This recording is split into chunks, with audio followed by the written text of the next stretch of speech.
Good morning, children. Good morning.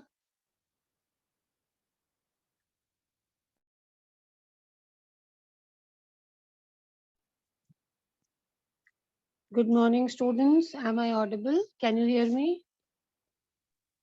Yes, ma'am. Okay, that's better. I was just wondering, nobody is responding. So, good morning. How are you all? Fine. How? What about you? Yeah. Fine. The strength is so less today. 1, 2, 3, 4, 5, 6, 7, 8. Only 8 students. Probably not.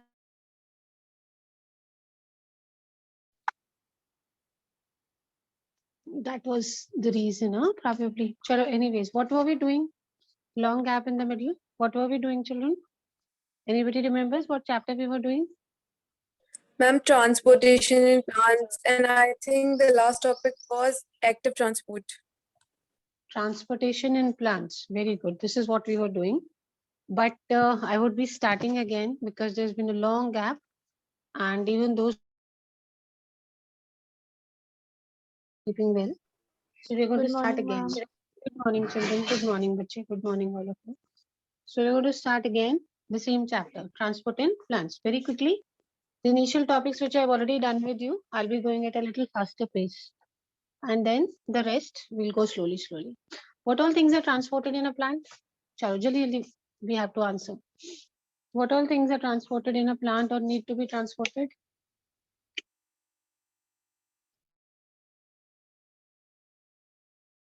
Minerals, Food and minerals.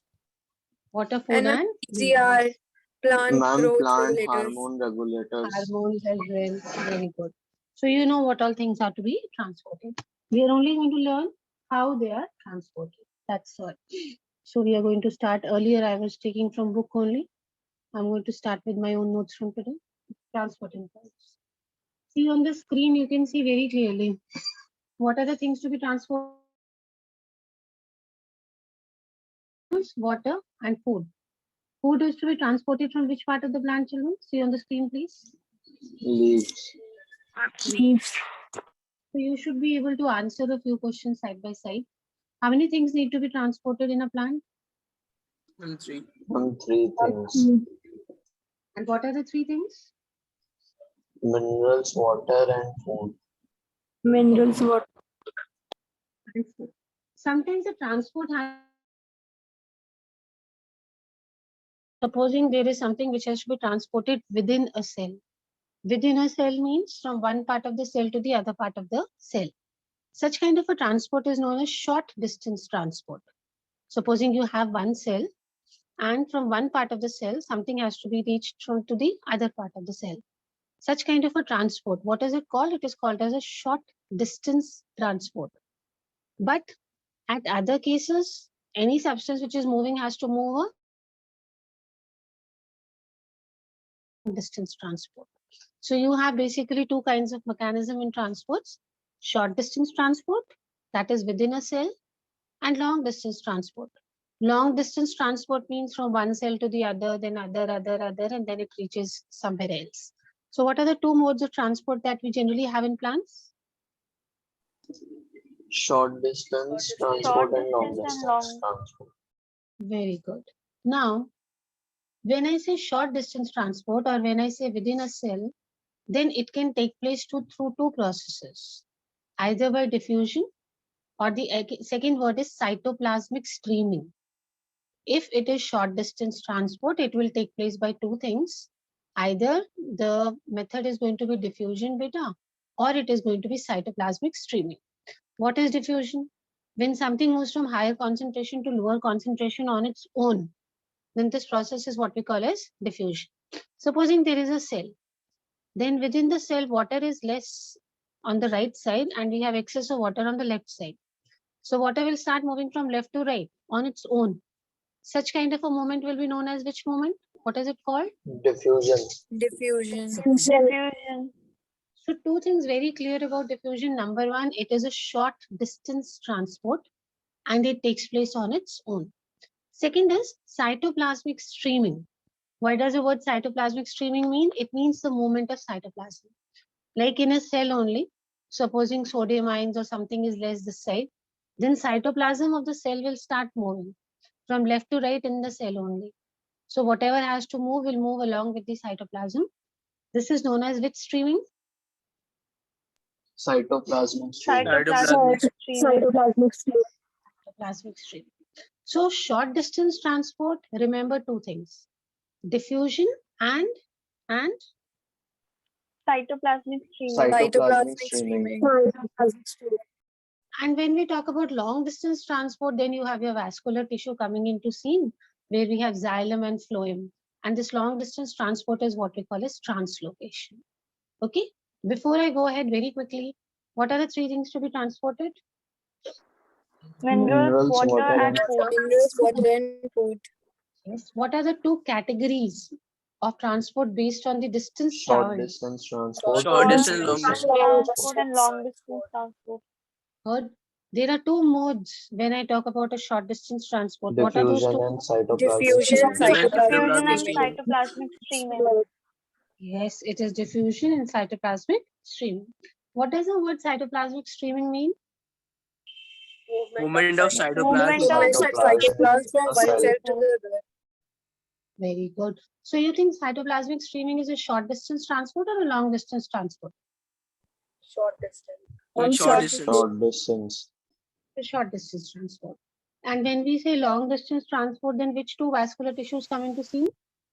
Xylem. Xylem and Element phloem. phloem. Very good, children. Chalina will go ahead. Means of transport, processes of transport. On the basis of distance of the material traveled, we had two kinds of transports, short distance and long distance. Now the method, the means, again we have two types of transport process, passive transport and active transport. So what are the two means of transport process? Passive and active. Passive Passive and transport active. and active transport. Is passive process and active process. Now try to understand what is passive process and active process. See beta, in passive process, let me explain it to you one by one very slowly. What is a passive? Okay, no energy or ATP is consumed. Now we have been studying in science, and whenever work has to be done, what has to be utilized? Energy, right? You've been doing this right from class 6th, 7th, 8th. Whenever some work is done, what is required? Energy. Energy. Is required. But this, very good. This passive transport is a beautiful mode of transport where no energy is required. Substances, they move on their own, cytoplasmic streaming, diffusion. You don't have to apply any extra amount of energy. So the first difference between both of them is in passive transport, energy is not required. And if I talk about energy in plants, I'm talking about, of course, the use of ATP. Energy in which form? ATP. ATP. So is ATP used in passive transport? No, ma'am. No, ma'am. Good children. And the other side, if we go for active transport, then ATP is involved. If we have to transport something in active transport, then we have to spend some energy in the form of what? In the form of ATP. ATP. Second difference is in passive transport, things will move only from high concentration to low concentration. Okay, they will never go, see, whenever something moves from high concentration to low concentration, we say that the movement is along the gradient. What is the word we use in science? Tell me. Along the gradient. Gradient. Speak out everybody, along the. Gradient. Gradient. And if I say we are going low to high, then you will say against the concentration gradient. Okay, now very quickly tell me. If things are being transported from high concentration to low concentration, what is the right word that you will use for science or biology? Along the gradient. Along the gradient. If we be more specific, we can say along the concentration gradient. And if something is moving from low concentration to high concentration, then what are you going to say? Against the gradient. Against the concentration gradient. So now you see the second difference. In passive transport, it is along the gradient or against the gradient? Along the gradient. Along the Along the gradient. gradient. And in active transport, it is even against the concentration gradient. Means things will not only move from high to low concentration, they will also move from what to what? Low concentration From to low to high high. concentration. Low to high. I have tried to explain this passive transport with you. Please see, supposing this is a cell. Outside we had some 100 molecules, maybe anything, water or any ions or anything you can assume. And inside the cell, there were only 50. How many were there inside? See, outside there were 100 in the beginning, and inside the cell we did not have anything. So from outside, the cells started moving on their own towards inside. Now outside and inside, both 50-50 are there. Can you see that figure over here on the screen? 50 outside and 50, Yes, how ma'am. many? 50 inside. So after this, what will happen, beta? Still they will keep moving. Tell me, दोनों equal हो गए, 50 outside, 50 inside. Still the particles will keep on moving or now? They will stop. Ma'am, they will stop. They will will stop. They will See, it is very good. See, it is written below no net movement now. Can you see on your screen what is written? No, No net movement. because 50 is equal to 50 out plus in. Outside also 50 and inside also how many? 50. 50. So this is along the concentration gradient or against the concentration gradient? Outside they were 100, inside they were 0, and then they started moving on their own. Which moment is this? Along the Along the concentration gradient. Okay. Now see on the right side. Outside we had 20 and inside we had 80. Okay. Now particles can still move from outside to inside, but you will have to spend what? Energy. ATP. Energy in form of ATP. Spend your energy in the form of ATP. So still, although the number is outside less, it's only 20. Inside it is 80. But if you want, you can still push the particles from outside to inside. But what will this be called? Along the concentration or against the concentration gradient? Against the concentration. Against the concentration gradient. So let's have very quickly the two basic differences between passive transport and active transport. Okay. Tell me the first difference. Come on, children. Tell me the first difference. No energy is required in passive. Energy is Required required. in active. Mhm. And second one, And energy. In passive, Is the required in the movement is form of from ATP. higher to lower, but in active, what are the three things which need to be transported in a plant? minerals, water, and food. Minerals. water, minerals, and food. Very good. See, whether it has to be a two-way process in a class. So you need to keep speaking. What are the two types of transport based on distance? Short distance and long Short distance. distance and long distance. When I say short distance, I'm talking about diffusion and Cytoplasmic streaming. very good. Okay. When things move from high concentration to low concentration on their own, then how do we define it Passive. in terms of gradient? Along the concentration. Along the gradient. And if they move from low concentration to high concentration? Against the concentration gradient. Against the concentration gradient. In which kind of transport energy is spent? Active transport. Passive transport. Active transport. Very good. In which kind of a medium, transport mode, things can never be transported from lower concentration to higher concentration? Passive transport. Passive transport. Passive transport. Till here, I'm just scrolling above and going down. Tell me if everybody is okay till here. I'll go further beta. A little low in energy. Gradually, I'll pick up more energy. I'll be able to teach more loudly. See, this part is done. Everybody is okay with this? Yes, ma'am. Fine. If you need, I'll post the PDF also. No issues. Actually, earlier we were doing from the book only. Okay. Now we move to the last difference between passive and active transport. Passive transport.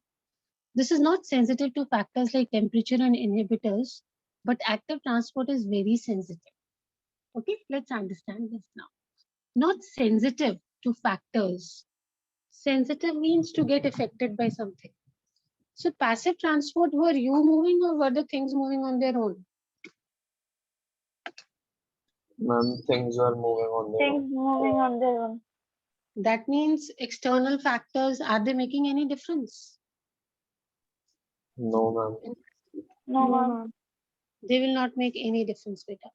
Whether it is temperature or it is inhibitors. What are inhibitors? Anybody knows what is inhibitor? See, there is something which increases a process, and there are some things which decrease the speed Ma'am, of a process. which Yes, very good. You were trying ma'am, to which tell me. hinder the ma'am, which hinder the path of Very good. So this process is called inhibition, and these substances are called inhibitors. What are they called? inhibitors. Inhibitors. Very good. They slow down the process of a reaction. Now, but in passive transport, inhibitors are not able to make any difference. They'll not be able to change the process of a reaction at all. They will not be able to change the speed of a reaction. But in active transport, these factors are very important. Which two factors? Temperature and Temperature and inhibitors. Inhibitors. inhibitors. So we have how many differences now between passive transport and active transport? Three. Very good. Three. Very quickly, tell me the first difference. Ma'am, in passive, there's a use No of ATP is used in passive. Very good. Second difference. Movement is from higher to Moves. lower in passive and lower to higher in active. Excellent, children. And the third and the last difference. Passive transport is not sensitive to inhibitors and temperature, whereas active is sensitive to inhibitors and temperature. Very good. These external factors like temperature and presence of inhibitors will not affect the passive transport, but they will certainly affect which kind of a transport? Active transport. Active transport. Active transport. When we started, I told you we have mainly two types of passive movements. One is diffusion, and which is the second one? cytoplasmic stream. Cytoplasmic stream. Cytoplasmic stream. Very good. So let's go a little more detail about these processes now. The first one is diffusion. We have already discussed this definition. It is the transport of solute particles. See, whenever you prepare your notes or if you want to copy down as it is, I'm absolutely okay. I'll post the PDF. Please underline the word solute. This is very important. I'll tell you why. Later, when we move on to osmosis, children generally get confused between osmosis and diffusion. And there's another term, facilitated diffusion. So you may get confused. Which is the main word or key word we'll all remember in the definition? Tell me very quickly. Solute. Solute. We have been learning the definition of diffusion for classes now, but we always mess up with the main word of the definition. So I'll come to the second part. I'll tell you why I told you to underline this. See now, children. What is diffusion? It is not the transport of particles. It is the transport of which particles? Solute. Solute particles. Remember that. From high concentration to low concentration till both of them become what? Equal. Equal. Very good. If you can see the arrow, high concentration of solute, it will go towards low concentration of solute. Till what is achieved? What is this word which I've written on your screens? Equilibrium. Becomes equal. Yes, till both of them become equal. If you remember the first figure I showed you where we had 100 solute particles outside and 0 particles inside. What had happened? Particles started moving from outside the cell to inside the cell. Till both of them became how much? 50. 50. So very good. Now please define diffusion, children. Come on, define diffusion. On the transport of It is the transfer of Movement solute of particles from solute higher particles concentration from to lower higher concentration concentration to low till it becomes concentration. equal. Yes, very good. Don't bother that so and so is speaking or not. You keep on speaking. Because once you keep on speaking, you learn the chapter here with me only. Till what is achieved? Equilibrium. Equal. Is energy spent in this process, diffusion? No, ma'am. No, ma'am. No, ma'am. No energy is spent. So we said there are two main methods of passive transport. One is diffusion. So how would you define diffusion quickly, children? Hurry up, Movement define of solute diffusion. particles solute from particles higher from higher concentration to concentration lower to lower concentration. concentration till the particles are in equilibrium. equal. Yes. So there are two key words which have to be there when you define diffusion. Otherwise, your definition is not complete. The first is solute particles and the second is equilibrium. Till what is achieved? Equilibrium. Equilibrium. You have to be very careful that we use these two words. No energy is spent. So this process is which kind of a process? Passive. Passive. Passive. Okay. Factors that affect the rate of diffusion. Number one, temperature.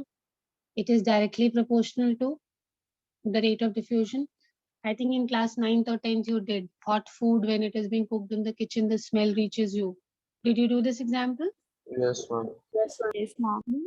So temperature is directly proportional. Next, the density of the substance which is getting diffused. Density of the substance which is getting diffused. Ma'am, There but is a in passive, ma'am, but in passive transport, no factors affect the Beta, they affect its go focus. very minute. Though not a major influence, but because we are studying science, we go into very minute details also. Very minute effect it Okay, does. ma'am. Okay. There is a law which is known as Graham's law. What is this law called as? Graham's law. Graham's law. Graham's law.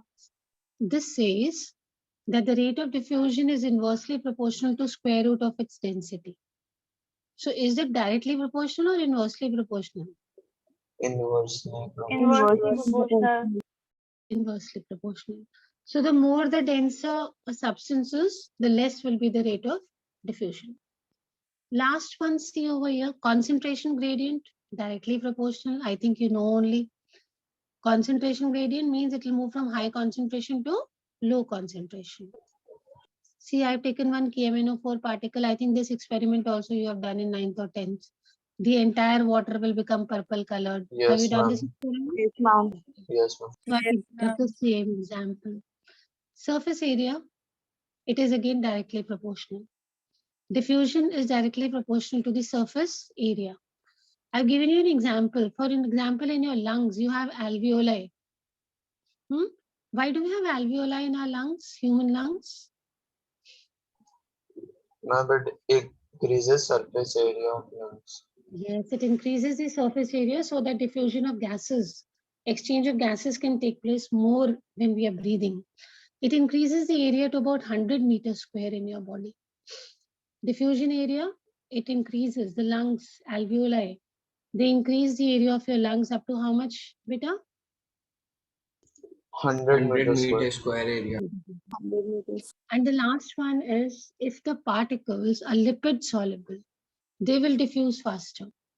If the particles which have to diffuse are soluble in lipids, the diffusion will be faster. Why? Because they can easily pass through the lipid layer of the plasma membrane. The plasma membrane has a thick layer of lipids. Plasma membrane has a thick layer of what, children? Lipids. Lipids. So every particle which has to enter the cell has to cross that layer of lipids. So those particles which are more soluble in lipids, they easily dissolve in the layer of lipids and enter the plasma membrane. So the rate of diffusion automatically is higher if they're more soluble in lipids. So 5 very small things which we have discussed. Can we have the first one very quickly? First factor? Temperature. Temperature. It is that directly Keep telling me proportional to heat directly loss. proportional. Very good. Keep telling me directly or inversely. Yes, Second, directly. density. It's inversely Density, proportional others. to the Inversely proportional. What is this law known as? Graham's law. Graham's law. Okay, Graham. third one. Third, gradient. Concentration Concentration gradient. gradient is Fourth, slightly proportional. surface area, it is directly proportional to it. And fifth is lipid. Solubility in lipids. Solubility in Why do you think solubility in lipids is important? For Because faster rate the of lipid layer is diffusion. present in plasma membrane. Yes. So whether it is a plant cell or an animal cell, we are surely going to have a plasma membrane. So if any particle has to enter the cell, it has to cross the plasma membrane. So once again, very quickly, 5 factors. First one was Temperature. Temperature. relationship. Second, directly proportional. Directly proportional. Yes. Let's move on like this. Second one, Density. density. very good. Relationship. Inversely proportional. Proportional to Okay. diffusion. According to which law? Grams. Grams Graham's law. law. Third one, Concentration gradient. Concentration. Gradient. very Gradient. good. So high to low or low to high? Diffusion. High to low. Very good. And the next one? Surface Surface area. area. I gave you an example of increasing the surface area so that rate of diffusion can increase. Which one was it? Alveoli in lungs. In lungs, there were alveoli, which increases the surface present area. in lungs.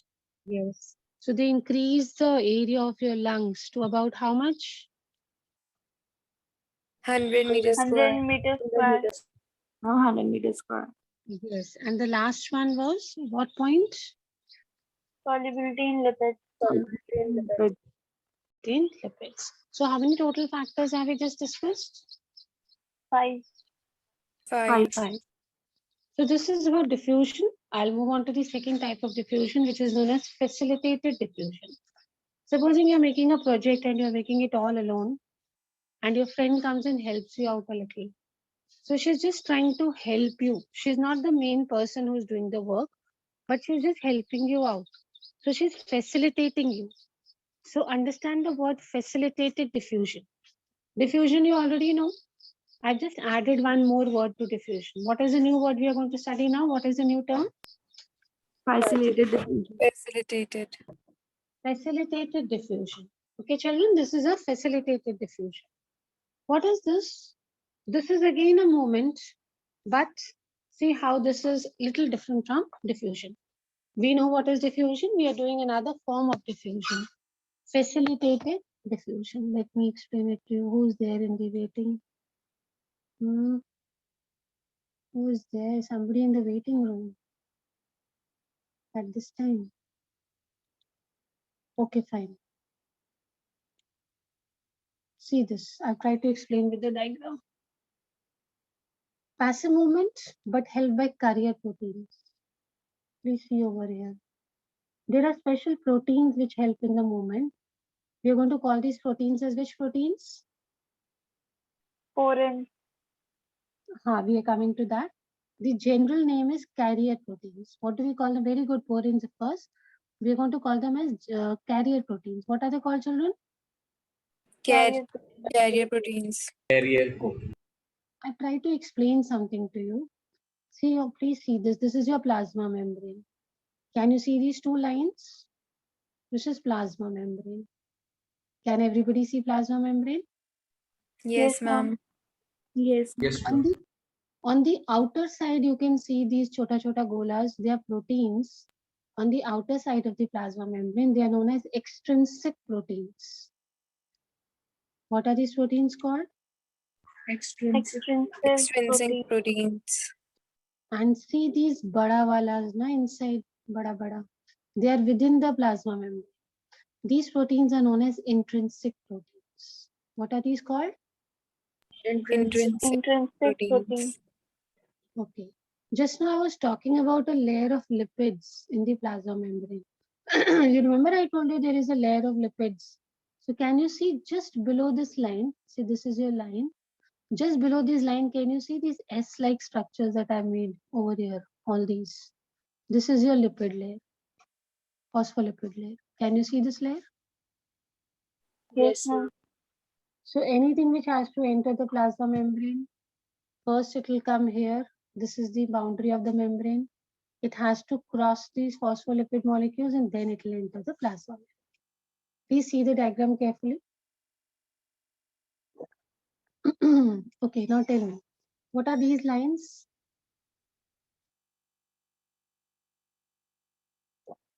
What am I showing you by these two lines? Plasma membrane. Plasma membrane. What are Plasma these membrane. proteins? What are these proteins outside? Extrinsic Inter, protein. extra, These ones outside the line. Extrinsic protein. Extrinsic proteins. And what are these inside ones? Intrinsic proteins. interprotein. So everybody knows. Let me have the structure revision very quickly. What are these two lines I'm trying to represent? What is this? Plasma membrane. Plasma membrane. Very good. On the outside, you have these proteins called as? Extrinsic proteins.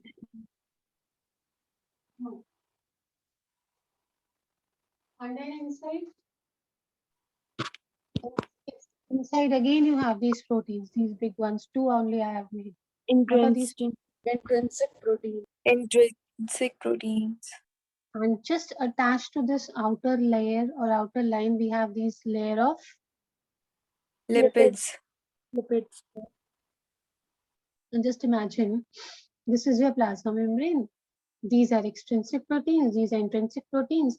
And this molecule has to be transported. Can you see this dark circle over here? Yes, ma'am. Now this molecule has to enter this plasma membrane. With which process? What is the heading you're doing?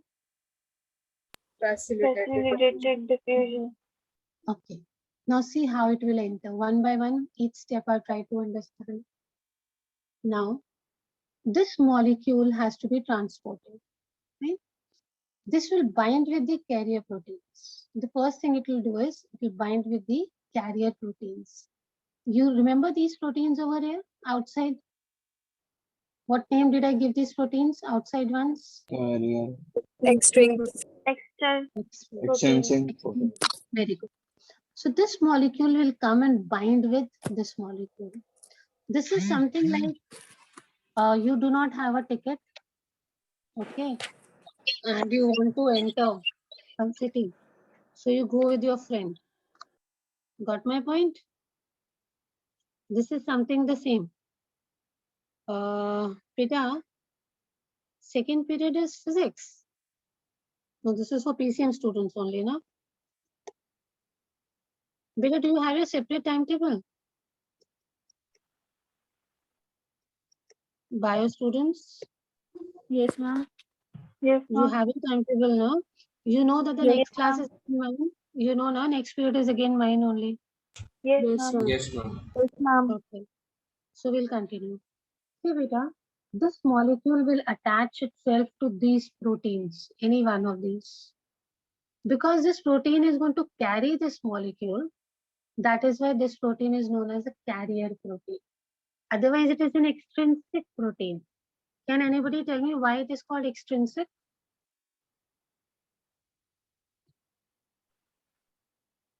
Try to Because get it is outside the Ma'am, plasma because membrane. Outside the plasma membrane. Because it's outside the plasma membrane. Very good.